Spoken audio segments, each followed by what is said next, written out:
বৰ্তমান আপোনালোকৰ প্ৰশ্নত মই এটা কথাই ক'ব বিচাৰিছোঁ যে মুখ্যমন্ত্ৰীক মই ধন্যবাদহে জনাইছোঁ যে আমাৰ যিটো যাত্ৰাত কোনে ক'ত কি খাইছে, ভেজ খাইছে নে নন ভেজ খাইছে, কোনে ব্ৰেকফাষ্ট পোলাও দি খায় নে কি মাংস দি খায়, এইবিলাক কথাত মুখ্যমন্ত্ৰীয়ে যি তদাৰক কৰিছে। মই মুখ্যমন্ত্ৰীক কৈছোঁ যে আমাৰ যিটো ইভেণ্ট মেনেজমেণ্ট, আমি প্ৰত্যেকটো যাত্ৰাত এটা ইভেণ্ট মেনেজমেণ্টৰ কাৰণে আমাৰ পানী কোনে দিব, চাহ কোনে দিব, নন ভেজ খাব নে ভেজ খাব, এইবিলাকৰ কাৰণে আমাৰ ইভেণ্ট মেনেজমেণ্টত মানুহ থাকে।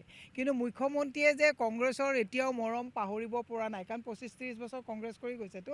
গতিকে আমাৰ হোটেলত কোনে আপোনাৰ ভেজ খাইছে নন ভেজ খাইছে তালৈকে গুৰুত্ব ৰখাৰ কাৰণে মুখ্যমন্ত্ৰীক আমাৰ যিটো ইভেণ্ট মেনেজাৰৰ কাম কৰাৰ কাৰণে ধন্যবাদ দিছোঁ।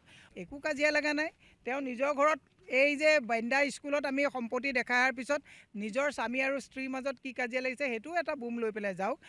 আমিও শুনিছোঁ তেওঁ বোলে পত্নীয়ে কৈছে তোমাৰ ইমান পুলিচ চুলিচ থকাৰ পিছত গৌৰৱ গগৈ কেনেকৈ মোৰ স্কুলৰ মুখত যাব পালে, তোমাৰ ইমান পুলিচ থকাৰ পিছত গল্ডেন থ্ৰেডৰ অফিচৰ ওচৰত তোমাৰ কেনেকৈ মানে গৌৰৱ গগৈ যাব পালে। লাজ পাইছে একচুৱেলি। এতিয়া জুলুঙাৰ মেকুৰী বাজ হৈছে আৰু তাৰপিছত তেওঁলোকে পৰ্বতসমৰ সম্পত্তিবিলাক লৈছে।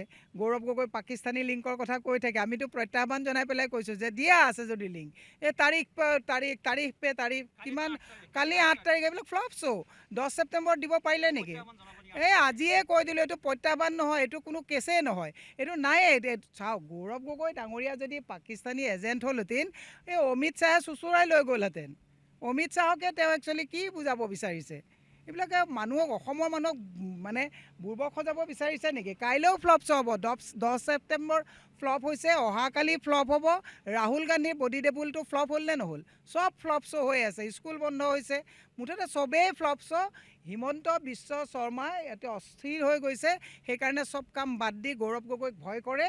গতিকে জানিছে যে নিকা ভাৱমূৰ্তিৰ এজন নেতা আহিছে, এওঁক যদি মই এতিয়া ব্লক কৰিব নোৱাৰোঁ, এই গো বেক দিয়াব নোৱাৰোঁ, ক'ৰবাত যদি ক'লা পতাকা দেখুৱাব নোৱাৰোঁ, মিয়াৰ মানে শ্লোগান দি তেওঁলোকে যি কাম কৰিবলৈ ওলাইছে, এইবিলাক কথাই গৌৰৱ গগৈক ওপৰলৈ নিব, তেওঁ নিজে তললৈ গুচি যাব। এই কথাটো আপোনালোকে মনত ৰাখক। 26ত গৌৰৱ গগৈৰ নেতৃত্বত আমাৰ মিত্ৰজোঁটৰ চৰকাৰ হ'ব, অসমৰ ৰাইজে চৰকাৰ বনাব। কাৰণ এনেকুৱা বিভাজন, বিষবাষ্প ছটিওৱা অসমখন আমি বিচৰা নাই। আমি এখন সুস্থ অসম বিচাৰিছোঁ, য'ত অন্ততঃ বৰদোৱা থানত গ'লে গো বেক দিয়াৰ কালচাৰটো যাতে আৰু ইয়াত ডেভেলপ নহয়। য'ত আমি শিঙিৰি, আমি দেৱালত এতিয়া গৈ আহোঁতে তাত যিটো গো বেক দিবলৈ 15-20জন মানুহক বেলেগৰ পৰা ভাড়া কৰি আনিছে, এনেকুৱা যাতে অশুভ পৰম্পৰা খতম হয়, তাৰ কাৰণে এইবাৰ অসমৰ ৰাইজে গৌৰৱ গগৈ ডাঙৰীয়াৰ নেতৃত্বত চৰকাৰ বনাব। এই অশোক সিংহল এটা মস্ত বেপাৰী মানুহ। অশোক সিংহলক মোতকৈ বেছি নাজানে, এইটো চলাব। অশোক সিংহলে বিজেপিৰ পৰা খেদা খাই থাকি বিজেপিত ৰি এণ্ট্ৰি কৰাৰ সময়ত অশোক সিংহলক সুধিবচোন বোলে মীৰা বৰঠাকুৰে মুখখন খুলিব নেকি? অশোক সিংহল এটা বেপাৰী হয়। মই কৈছোঁ তুমি বেপাৰ কৰি থকা আপত্তি নাই, কিন্তু অসমৰ ৰাইজৰ কৰকাতলৰ পইচা লৈ তুমি বেপাৰ কৰিবা, সেইটো অসমৰ ৰাইজক আমি বুজাই দিম, আৰু আমাৰ অসমৰ ৰাইজে অহাবাৰ মানে এইটো কেতিয়াও বৰদাস্ত নকৰে। এই অশোক সিংহলৰ নিচিনা বেপাৰী এটাক আমি দিছপুৰত একচুৱেলি বহুৱাটো দুৰ্ভাগ্যজনক কথা। এইটো অসমৰ কাৰণে অভিশাপ হয়। তেওঁ বেপাৰৰ বাদে কিবা বুজি পায় নেকি? গুৰুজনাৰ ভাওনাক তেওঁ যেতিয়া নস্যাৎ কৰে, অসমীয়া মখা বুলি কয়, অসমীয়া মখাক বুলি কয়, আহোমসকলক গাহৰি আৰু মদ দিলে মানে ভুলাব পাৰি বুলি কয়। এনেকুৱা এটা বদমাছ মানুহক আপোনালোকে একচুৱেলি, আৰু মই নকওঁ বেয়া শব্দ, আমাৰ কাৰণ মানে মোৰ ঘৰতো বেয়া শব্দ ক'লে বেয়া পায়, বদমাছ বুলিয়ে কৈছোঁ। আৰু এনেকুৱা বদমাছ মানুহ এজন একচুৱেলি অসমৰ বিধানসভাত বহি মন্ত্ৰিত্ব লোৱাটো অসমৰ কাৰণে, ঢেকীয়াজুলিৰ কাৰণে দুৰ্ভাগ্য নহয়, অসমৰ কাৰণে দুৰ্ভাগ্য। আৰু এই বদমাছ মানুহ যে ডিলিমিটেশ্যনৰ কামবিলাক তেওঁৰ নিচিনা বদমাছ মানুহ এজনক দি দিছে। তেওঁ কি হিন্দুৰ কথা কয়? তেওঁ মোতকৈ বেছি হিন্দু নেকি? অশোক সিংহল মোতকৈ বেছি হিন্দু নেকি? অশোক সিংহলৰ নিচিনা বেপাৰী এটাক অসমৰ ৰাইজে খেদিব লাগে, যে তেওঁ যিমান সম্পত্তি কৰিছে প্ৰটেক্ট কৰি থাকক। অসমৰ কৰকাতলৰ পইচা দি ৰাজনীতি কৰা বন্ধ কৰিবৰ কাৰণে আহ্বান জনাইছোঁ। অসমৰ ৰাইজে এইবাৰে তেওঁৰ বিৰুদ্ধে ব্যৱস্থা ল'ব। ঢেকীয়াজুলিত বিপুল ভোটত হাৰিব এইবাৰ। যাত্ৰা খুব সুন্দৰ যাত্ৰা হৈছে, কিন্তু তাৰ মাজতে অতি দুৰ্ভাগ্যজনক কথা যে মন্দিৰত যেতিয়া আজিও আমি শিঙৰি, যেতিয়া আমি সেই মন্দিৰত সোমাইছোঁ ঢেকীয়াজুলিত, তেতিয়াও 50জনমান ল'ৰা ছোৱালী বাহিৰৰ পৰা আনিছে, লোকেল নহয়, তেওঁলোকে গো বেক দিছে। এইটো প্লেন কৰি পেলাই তেওঁলোকে কৈছে। গতিকে মন্দিৰ বা আমাৰ বটদ্ৰৱাত যোৱাকালি যেনেকুৱা হৈছে এইটো খুব অশুভ সংকেত। এনেকুৱা হোৱাটো আমি কেতিয়াও নিবিচাৰোঁ, কাৰণ গুৰুজনাই আমাক সেইটো শিকাই থৈ যোৱা নাই। আৰু আমিও এটা খুব ভাল এটা সংস্কাৰত ডাঙৰ হৈছোঁ যে কেতিয়াও ধৰ্মীয় অনুষ্ঠানত ৰাজনীতি কৰিব নালাগে, আৰু আজি তাত কৰিছে।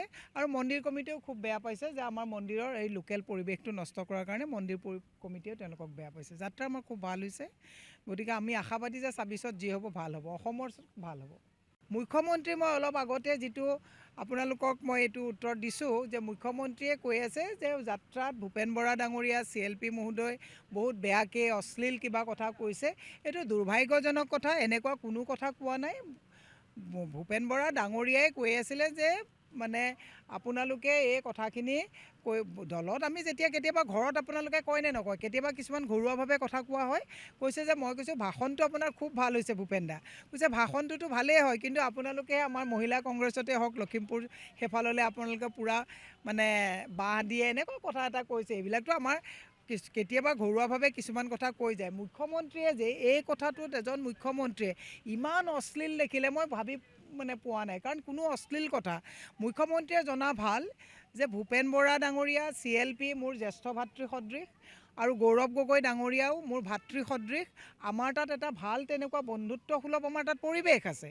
গতিকে মুখ্যমন্ত্ৰীয়ে চাওক, খালক পায়, পাপীয়ে পাপক বিচাৰি পায়। গতিকে এতিয়া যেনেকুৱা মানুহ তেনেকুৱাই দেখিব। তেওঁ সদায় মানে এই বেয়াবিলাক খুচৰি ফুৰা মানুহ, বেয়াবিলাককে দেখিছে। কিন্তু ভূপেন বৰা ডাঙৰীয়াই কিবা এটা কথা কৈছে, মই যেতিয়া ভাষণটো তেওঁৰ ভাল হৈছে বুলি কৈছোঁ, তেওঁ কৈছে ভালটো ঠিকেই হয়, পিছত চব ফালৰ পৰা আপোনালোকে মোক বাঁহ দি থাকে।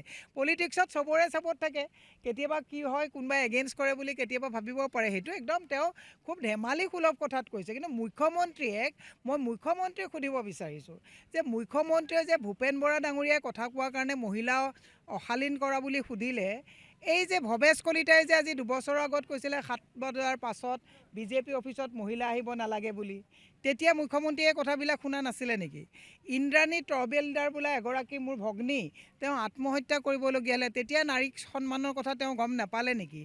গতিকে এই কথাবিলাকো মই মানে মুখ্যমন্ত্ৰীৰ গোটেই কথাবিলাক আপোনাক মই কওঁ, অসমৰ মুখ্যমন্ত্ৰীয়ে কৈছিলে আজি কেইদিনমানৰ আগত যে বক্ৰ পথৰে 2016 চনত অসমৰ মহিলাই চাকৰি লৈছে, তাৰমানে সতীত্ব বন্ধকত দি চাকৰি লৈছে বুলি কোনে কৈছিলে?